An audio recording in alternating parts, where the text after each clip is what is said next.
de nuestro Salvador, lo pedimos todo. Amén. No sé si alguna vez has pensado en la ascensión de Jesucristo. Si pones la siguiente, dice ahí, el título del mensaje hoy va a ser la importancia de la ascensión de Cristo para el cristianismo verdadero. Cristo ascendió al cielo. Hoy hemos leído esos versículos, Hechos 1 del 9 al 11, que nos habla de la ascensión de Cristo. No sé si lo has pensado alguna vez, pero Cristo es el único hombre resucitado que ha ascendido al cielo. Nadie más en toda la historia ha hecho algo así. Si piensas en el Antiguo Testamento, tenemos a Enoc, que nos dice que no murió, desapareció porque lo llevó Dios. No sabemos qué pasó, pero eso es lo que ocurrió. También sabemos de la vida de Elías, que se nos dice que en un carro de fuego lo apartó y subió al cielo en un torbellino. Eso es lo que nos dice la palabra de Dios, como los dos únicos hombres que no murieron y fueron de alguna manera arrebatados para ir con el Señor.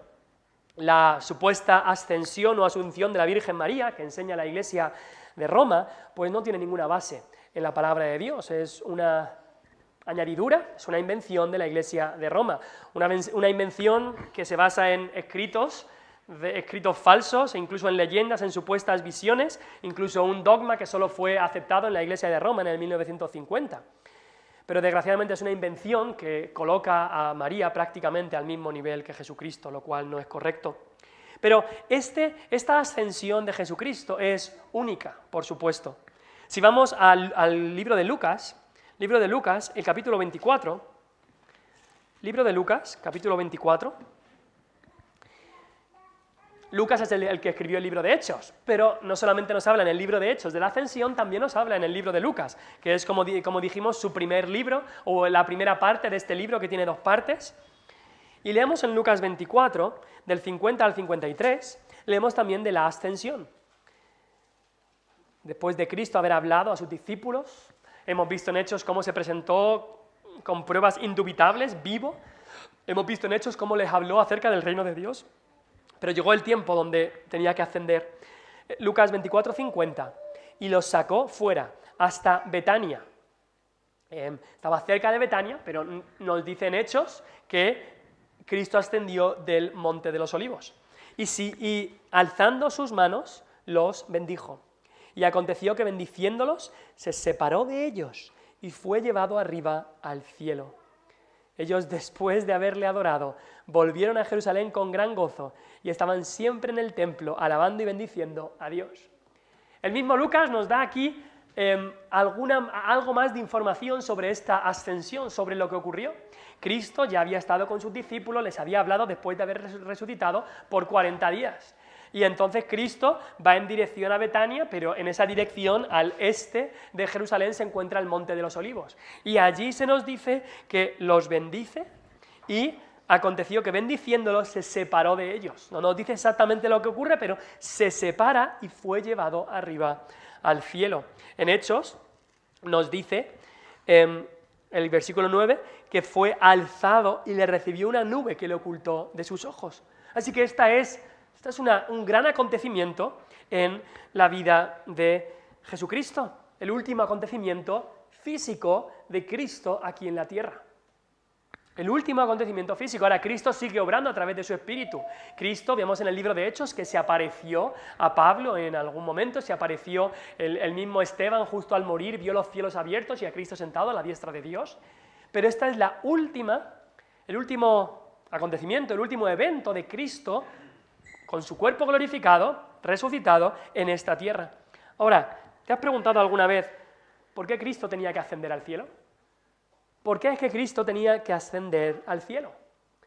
Ahora, hemos escuchado, y seguramente si llevas algunos años viniendo a la iglesia, has escuchado muchos sermones sobre la muerte de Cristo, sobre por qué Cristo tenía que morir, que era necesario que Cristo muriera, por supuesto, para salvar nuestros pecados. También seguramente has escuchado muchos sermones de por qué era necesario que Cristo resucitara. El apóstol Pablo en 1 Corintios 15 dice que si Cristo no ha resucitado, vana es nuestra fe, estamos en nuestros pecados. Entonces, tanto la muerte como la resurrección de Cristo son totalmente necesarios. Pero ¿por qué ascendió? ¿Por qué Cristo no se quedó en esta tierra? ¿Por qué Cristo no se quedó y lideró a su iglesia? siendo resucitado? ¿Por qué no se quedó en esta tierra y vivió eternamente aquí, guiando a su iglesia en cada momento? ¿Por qué no se quedó y fue apareciendo aquí y allá? ¿O por qué no simplemente desapareció y ni nadie le vio ascender y estaba en el cielo? ¿Por qué Cristo ascendió? Pues vamos a ver hoy por 5 razones por las cuales Cristo ascendió al cielo, 5 razones por las cuales la ascensión es vital para el cristianismo verdadero. Y vamos a ver esto no simplemente para llenar nuestras mentes, sino que vamos a ver esto para ver que esto es algo que nos debe llenar de gozo. Esto es algo como los apóstoles, si estás aún en Lucas 24, dice, ellos, versículo 52, después de haberle adorado, volvieron a Jerusalén con gran gozo. Fueron testigos de la ascensión y eso les llenó de gozo y de adoración a Cristo. Así que vamos a ver 5 cosas, espero que sean simples, sobre la ascensión de Cristo. En primer lugar, Cristo tenía que ascender al cielo, porque Él había acabado la obra que tenía que hacer aquí en la tierra, porque había acabado su obra en la tierra.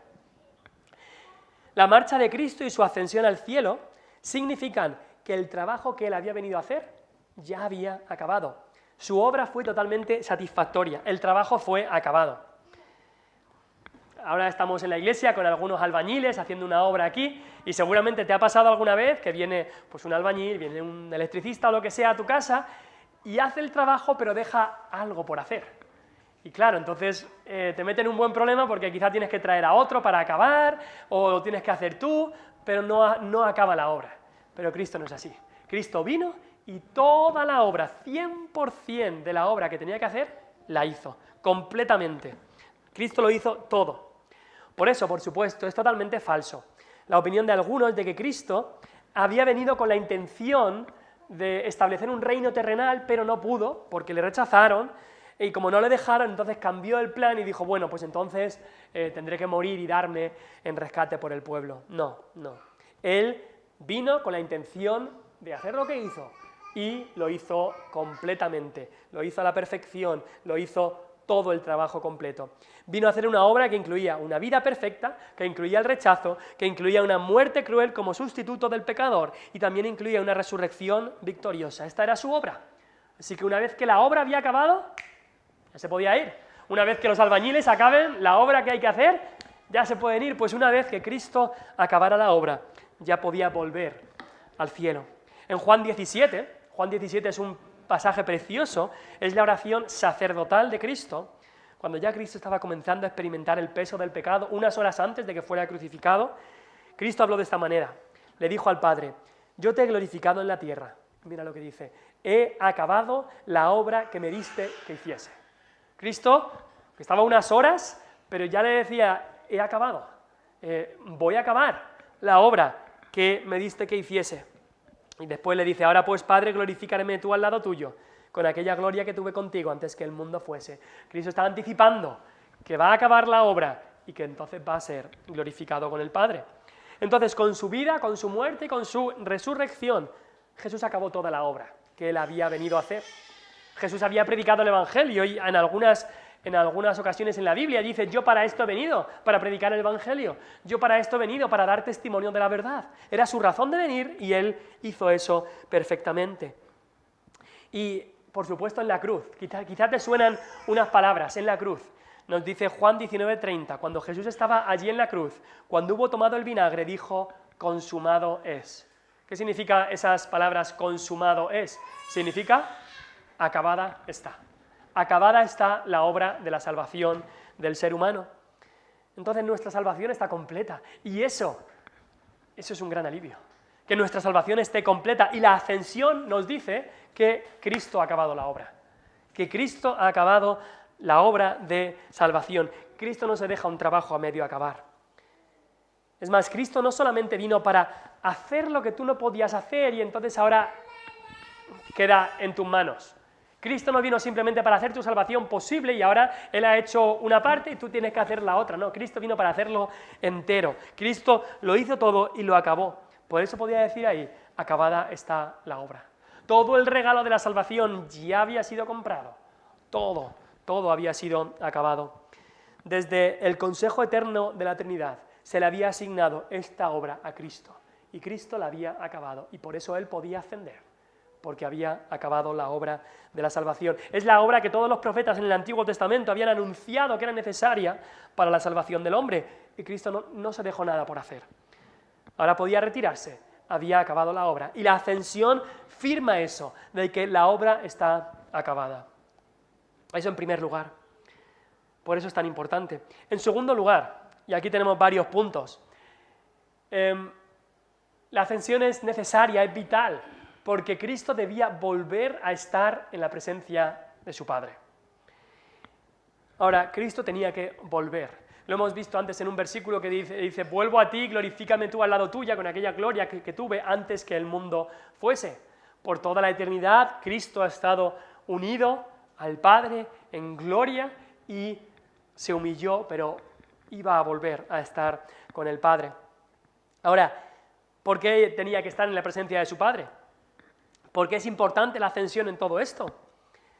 Pues porque Jesús se iba a presentar delante de su Padre como el único hombre perfecto, que merece entrar al cielo por sus obras. Fíjate en eso. Ven conmigo al Salmo 24. Salmo 24, por supuesto, después del 23, que es un salmo tan famoso, el Señor es mi pastor, pero nos encontramos con el Salmo 24. Aquí vemos a Cristo entronado, Cristo como el Rey. Y algunos en la historia han llamado a este salmo el Salmo de la Ascensión de Cristo. Mira el versículo 3, lo que dice el Salmo 24, versículo 3. ¿Quién subirá al monte del Señor? ¿Y quién estará en su lugar santo? ¿Has pensado en eso? ¿Quién puede por sus propios méritos subir al monte del Señor? ¿Quién puede ir al cielo? Y te da una descripción. Esto es lo que se busca. El limpio de manos y puro de corazón, el que no ha elevado su alma a cosas vanas, ni jurado con engaño, él recibirá bendición del Señor y justicia del Dios de salvación. ¡Wow! ¿Quién puede cumplir eso? La respuesta es nadie. Nadie puede cumplir eso a la perfección. Dice, tal es la generación de los que le buscan, de los que buscan tu rostro, oh Dios de Jacob, Sela. Pero ahí no acaba el Salmo. El Salmo en el versículo 7 habla con un lenguaje poético, pero un lenguaje que nos hace ver quién es este que subió al Monte Santo. ¿Quién es este ante el cual se abrieron las puertas del cielo? Dice el versículo 7, alzad, oh puertas, vuestras cabezas, y alzaos vosotras puertas eternas, y entrará el Rey de Gloria. Y el cielo entero comienza a decir, ¿quién puede entrar? Pero si por toda la historia del hombre, desde Adán hasta por miles de años, nadie ha podido entrar, las puertas están cerradas a cal y canto, porque nadie es digno. Nadie ha vivido una vida perfecta. Y dice aquí, alzaos vosotras, abríos puertas eternas y entrará el Rey de Gloria. Y se pregunta en el cielo, ¿quién es este Rey de Gloria? ¿Quién es este ante el cual las puertas del cielo se abren? Y dice, el Señor, el fuerte y valiente, el Señor poderoso en batalla. Alzad puertas vuestras cabezas y alzaos vosotras puertas eternas y entrará el Rey de Gloria. ¿Quién es este Rey de Gloria? ¿Quién es este hombre que viene y las puertas del cielo se abren ante él? Es un hombre que es Dios también. Es un hombre que es el Rey de la Gloria. Y dice al final, el Señor de los ejércitos, Él es el Rey de la Gloria.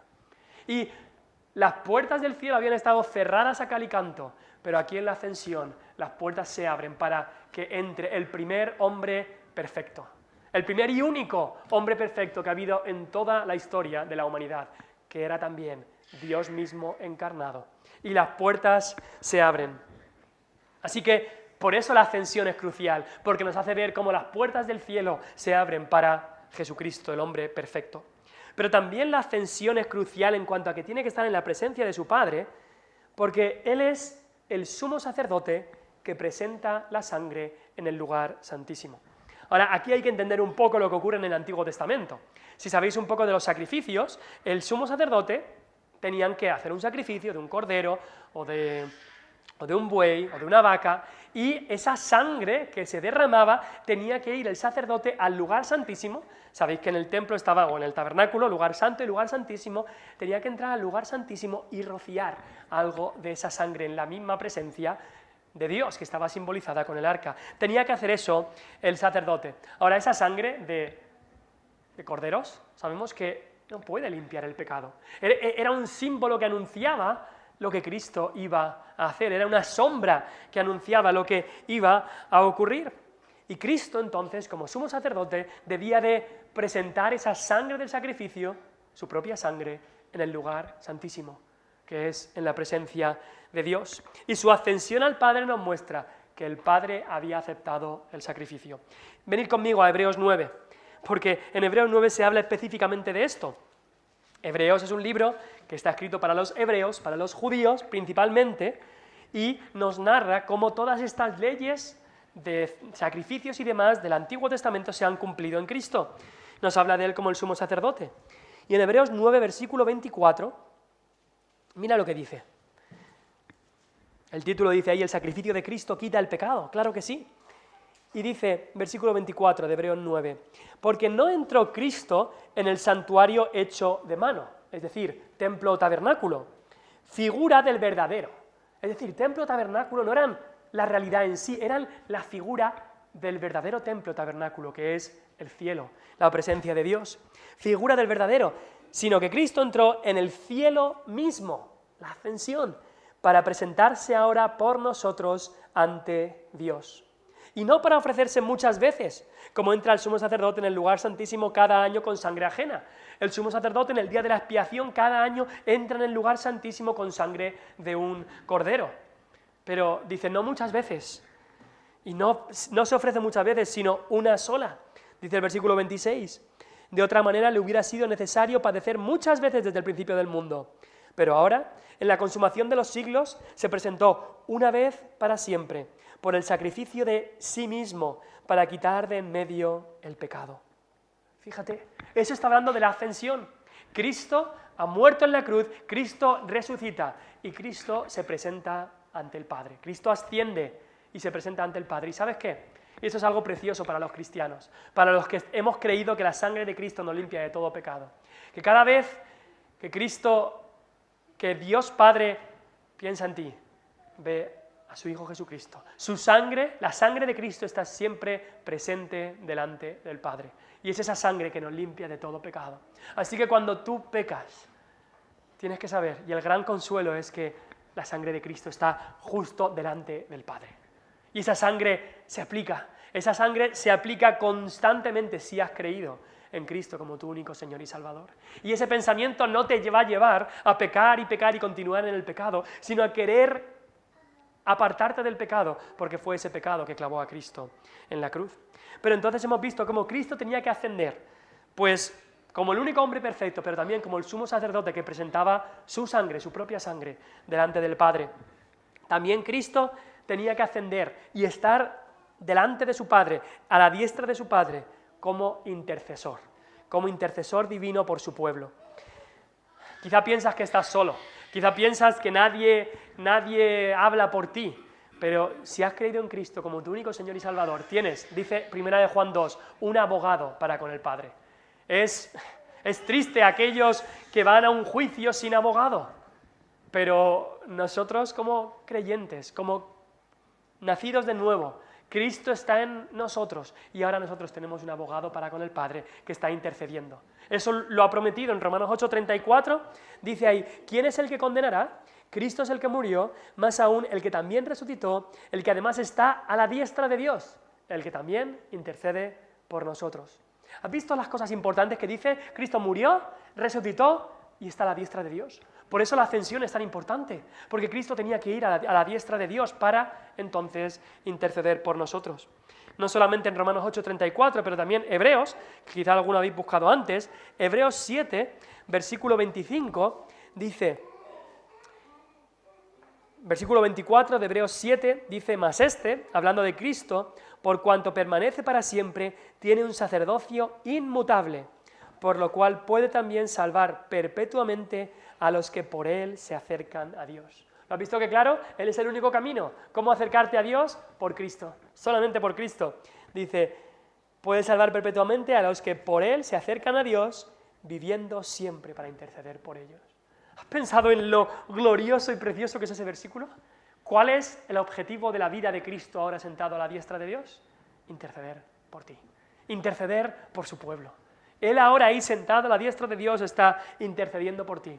Cada vez que nosotros pecamos, Cristo intercede. Cada vez que estamos sufriendo, Cristo intercede por nosotros. Cada vez que estamos quizá deprimidos o desanimados, Cristo intercede por nosotros para que el Padre envíe sus bendiciones. Así que Cristo asciende al cielo como el hombre perfecto, Cristo asciende al cielo como el sumo sacerdote que presenta su propia sangre, y Cristo asciende también al cielo como intercesor, porque necesitamos a alguien que interceda por nosotros delante del Padre.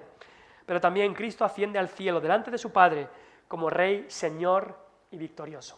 Es como Rey y Señor victorioso que se sienta en el trono. Cristo había ganado la victoria contra el pecado, contra el mundo, contra Satanás, y ahora podía ascender y sentarse en el trono como Rey.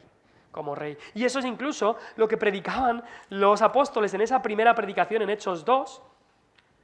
Si me acompañas a Hechos 2, eso es lo que predicaban los apóstoles. Hechos 2, del 34 al 36, al final de su predicación, dice Pedro: porque David no subió a los cielos, pero él mismo dice: dijo el Señor a mi Señor, siéntate a mi diestra hasta que ponga a tus enemigos por estrado de tus pies. Piensa en el versículo, David está diciendo, dijo el Señor a mi Señor. David era el rey, su Señor era Cristo.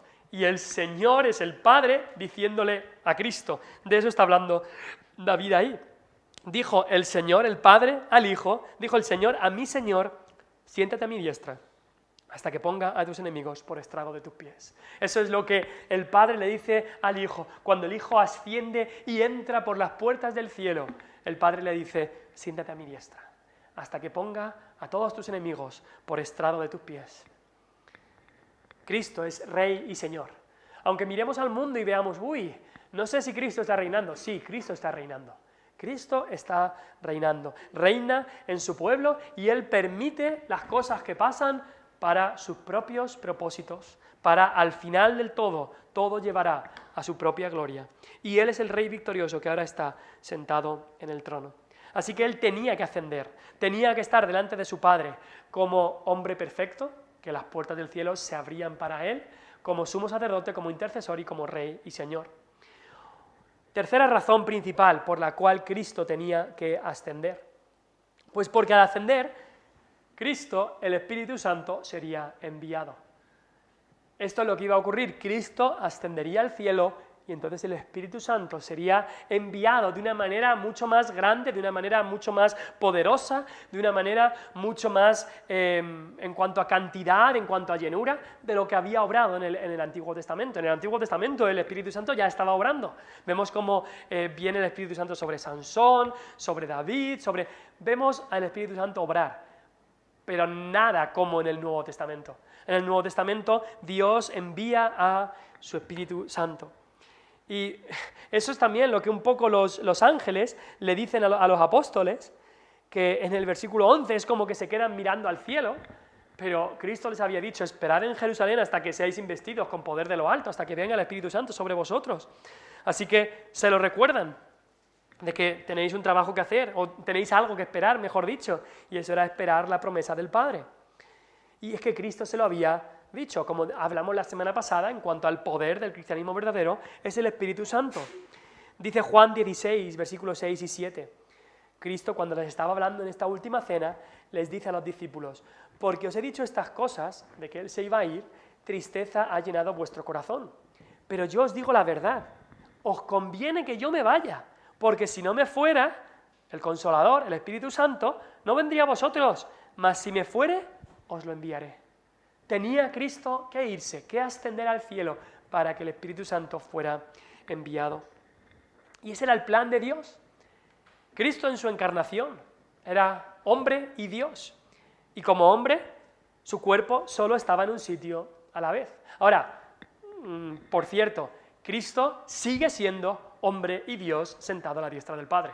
Eso tenemos que saberlo. Cristo no solamente fue hombre en esta tierra y después ya dejó de ser hombre, no. Cristo hoy en día está sentado a la diestra de Dios y tiene un cuerpo humano glorificado a la misma vez que es Dios. Cristo sigue siendo hombre y Dios.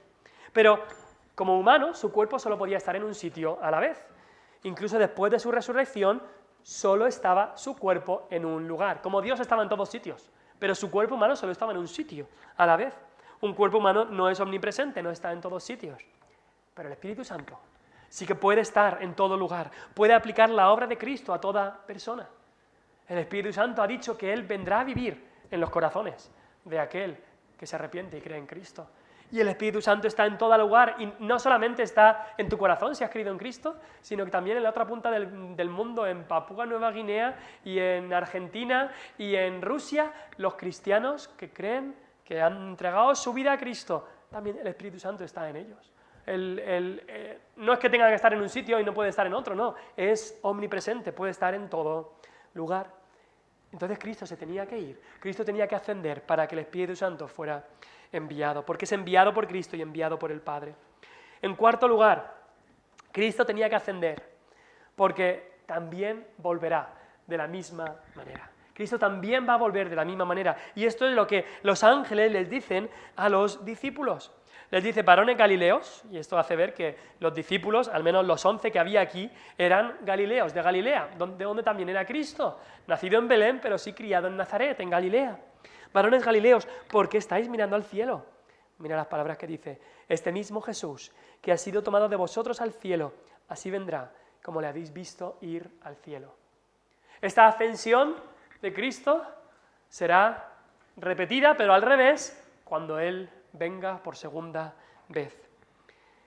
La Biblia nos dice que Él vendrá en las nubes. Aquí una nube le escondió y una nube será la que traerá por segunda vez a esta tierra a Cristo. Mateo 24:30, hablando del fin de los tiempos, nos dice, entonces aparecerá la señal del Hijo del Hombre en el cielo. Entonces lamentarán todas las tribus de la tierra y verán al Hijo del Hombre viniendo sobre las nubes del cielo con poder y gran gloria. Entonces Cristo ascendió para que podamos saber que Él también va a volver de la misma manera que ascendió. Ahora, sabemos que Él vendrá literalmente. No va a ser algo simbólico, no, Él, igual que literalmente ascendió, también vendrá literalmente. No será una venida espiritual o simbólica, como algunos han dicho, no, Cristo va a volver, literalmente. También Cristo va a volver personalmente. Dice que ahí fue al cielo y también del cielo Él volverá. No mandará a sus ángeles que lo hagan, no, Él vendrá personalmente. Cristo va a liderar, incluso así nos dice el libro de Apocalipsis, Él vendrá y liderará esta liberación del mundo y este juicio también que va a haber contra los inconversos. Ahora Cristo nos ha dejado a su enviado, el Espíritu Santo, pero igual que Él ascendió personalmente, también volverá personalmente Él mismo. Así que podemos decir, Cristo viene.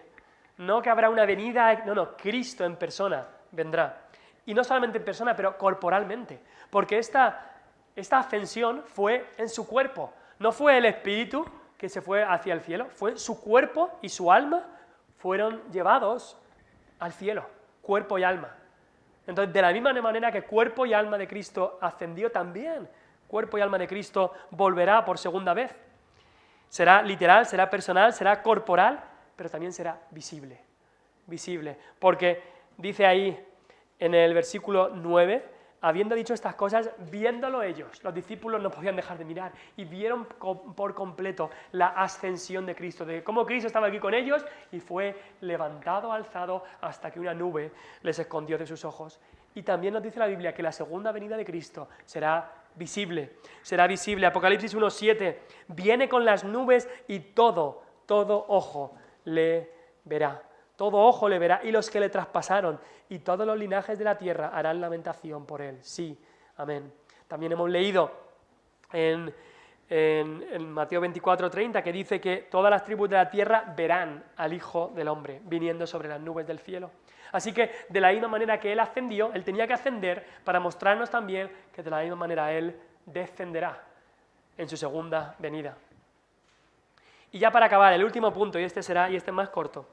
Cristo ascendió en cuerpo y alma al cielo, porque nosotros también un día seremos glorificados como Él. La Biblia nos dice que cuando un creyente nacido de nuevo muere, su cuerpo queda en la tumba y su alma va a estar con el Señor, pero ese cuerpo no se va a quedar en la tumba para siempre. Nos dice la Biblia que un día, en el día final, en el día de la resurrección, ese cuerpo será resucitado y se juntará con el alma para estar por siempre con Cristo en el cielo, con un cuerpo glorificado, un cuerpo ya sin infecciones, sin enfermedades, sin gripe, sin COVID, sin nada, un cuerpo perfecto, un cuerpo glorificado. Y Cristo tenía que ascender de esa manera, porque la Biblia nos dice que un día nosotros seremos tal como Él es. Tendremos ese mismo cuerpo glorificado que Él tiene ahora. No significa eso que seremos dioses, para nada, pero sí que seremos perfectos. Un cuerpo sin enfermedades, pero más que nada, un cuerpo sin pecado, sin pecado. Y eso es nuestra gran esperanza, y una esperanza cierta que tenemos los cristianos. Así que espero que esto te haya hecho pensar de la importancia de esta doctrina de la ascensión. Es más, en el credo que vamos a estar repasando, se nombra esta ascensión como algo crucial del cristianismo. No solamente es que Cristo murió, que Cristo resucitó, pero también Cristo ascendió y que ahora está sentado a la diestra del Padre. Es tan necesario como su muerte y resurrección. Ahora Él está sentado allí y intercede por nosotros. Tenemos un abogado para con el Padre. Vamos a orar y dedicar este tiempo al Señor y que el Señor haga que estas verdades de su palabra profundicen y tomen raíces